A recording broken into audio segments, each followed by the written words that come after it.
Hi Paoloholics! This is Paolo Pangilinan and welcome to my channel. Meron ba akong kakilala dito lang sa barangay namin na nag-aayos ng mga damit. Sa kanya ako nagpapa-repair ng mga sobrang luwag na damit, sobrang laki. Kasi madalas kapag binibigyan ako ng mga shorts, mga polo, it's either sobrang liit or sobrang laki. Kaya minsan, pinapa-repair ko talaga sa kanya. At wala pa akong pina-repair sa kanya na hindi ko nagustuhan. Dahil lahat naman ng pinaayos ko sa kanyang damit at shorts, magaganda talaga yung pinalabasan.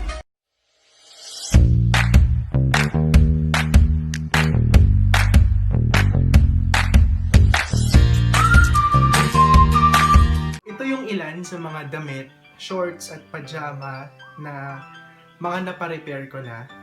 Yung iba, nasuot ko na, yung iba hindi ko pa ulit nasusuot after ko siyang mapa-repair. So, unahin natin sa shorts muna. Grabe init!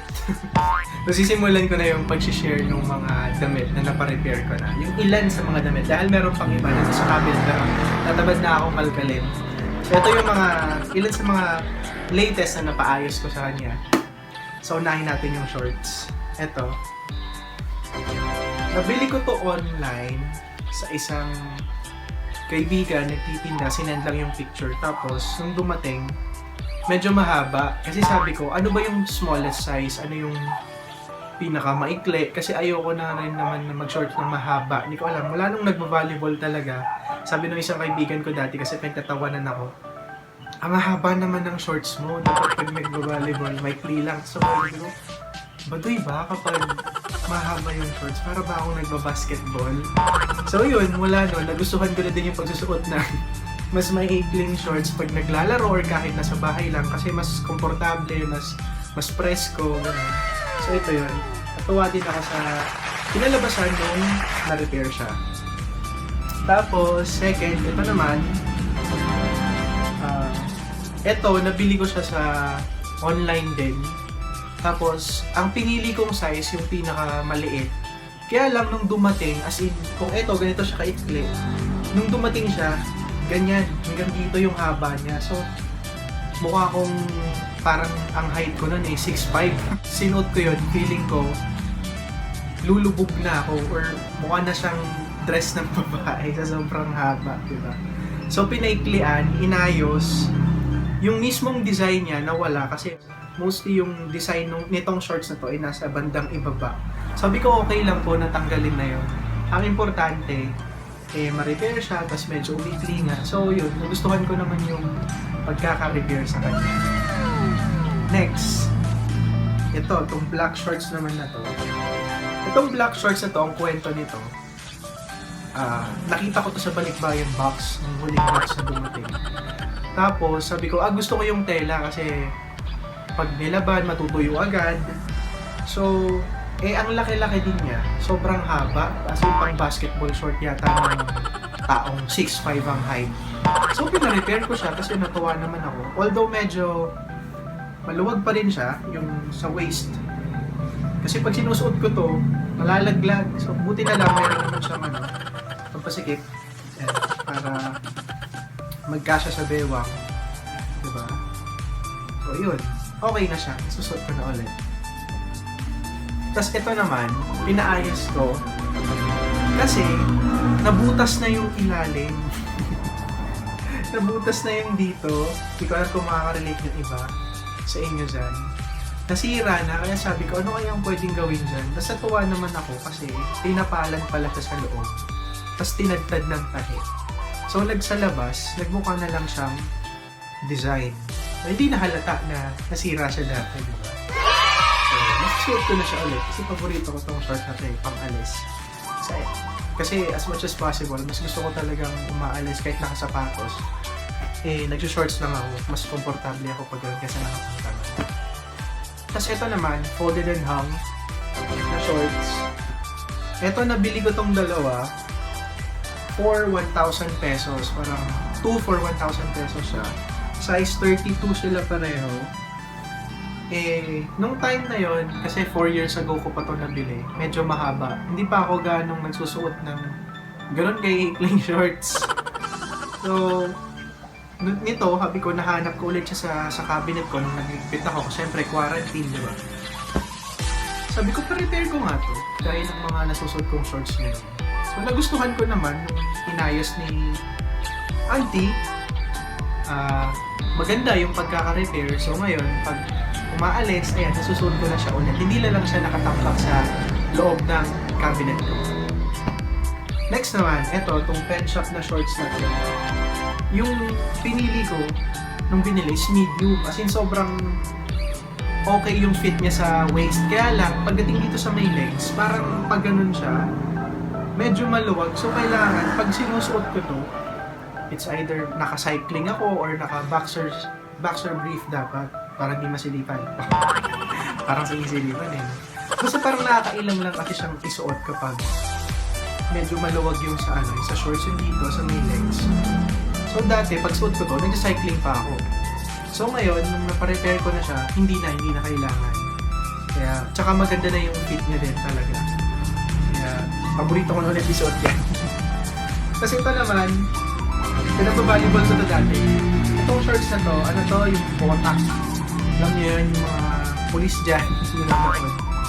Bali sa to, bigay to ng best friend kong police. Tapos, medyo mahaba ng konti. Sabi ko, sabay ko na din sa mga pinaparepair ko. Total, magagamit ko din to kapag pwede pag nag-jogging or nag-volleyball. So, ginawa na lang, tinupi lang siya. Hindi talaga siya totally binawasan. So, ayan o, dyan pa yung apelido naman. Nasa loob na nung dating may-ari. Kasi, bigay to ng ng best friend ko. Wala na. Nakitulog ako sa kanila dati. Before siya ikasal, pinahiram niya ako ng shorts. Sabi niya, gusto mo ba to? Binigyan niya sa akin. Kasi ito naman, jersey na shorts. Ganon din yung yung case niya. Sobrang sa legs. Parang medyo maluwag. So, kailangan may boxer brief pa or cycling pag sinusuot ko.